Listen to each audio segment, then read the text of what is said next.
ఫైనల్గా Kollywood star hero Vijay దళపతి political పార్టీని ప్రకటించాడు. ఈ పార్లమెంటు ఎన్నికల్లో తమిళనాడులోని ఏ ప్రాంతీయ పార్టీకి గానీ వ్యక్తులకు గాను మద్దతు ఇవ్వటం లేదని ప్రకటించారు. అలాగే ఈ పార్లమెంటు ఎన్నికల్లో సైతం తమ కొత్త పార్టీ పోటీ చేయడం లేదని ప్రకటించారు. ఆ తర్వాత రాబోయే అసెంబ్లీ ఎన్నికల్లో మాత్రమే పోటీ చేస్తామని అన్నారు. అయితే విజయ్ రాజకీయ పార్టీ ప్రకటనతో అభిమానులందరూ ఒక రకమైన స్వీట్ షాక్కు గురయ్యారు. విజయ్ పొలిటికల్ ఎంట్రీ ఉంటుందని ఎంతో కాలం నుంచి ఎదురుచూస్తున్న వారికి ఇది గుడ్ న్యూస్ అయినప్పటికీ ఇకపై విజయ్ సినిమాలకు దూరమవుతాడనేది ఆయన అభిమానులకు కాస్త బాధ కలిగించే విషయమే.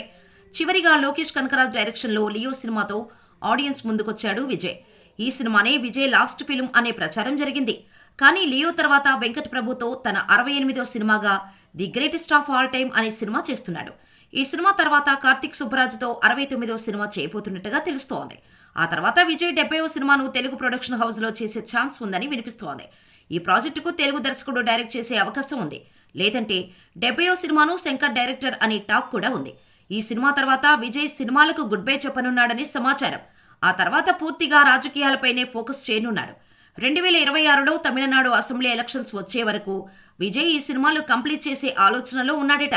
మరి రాజకీయంగా విజయ్ ఎలా రాణిస్తాడో చూడాలి.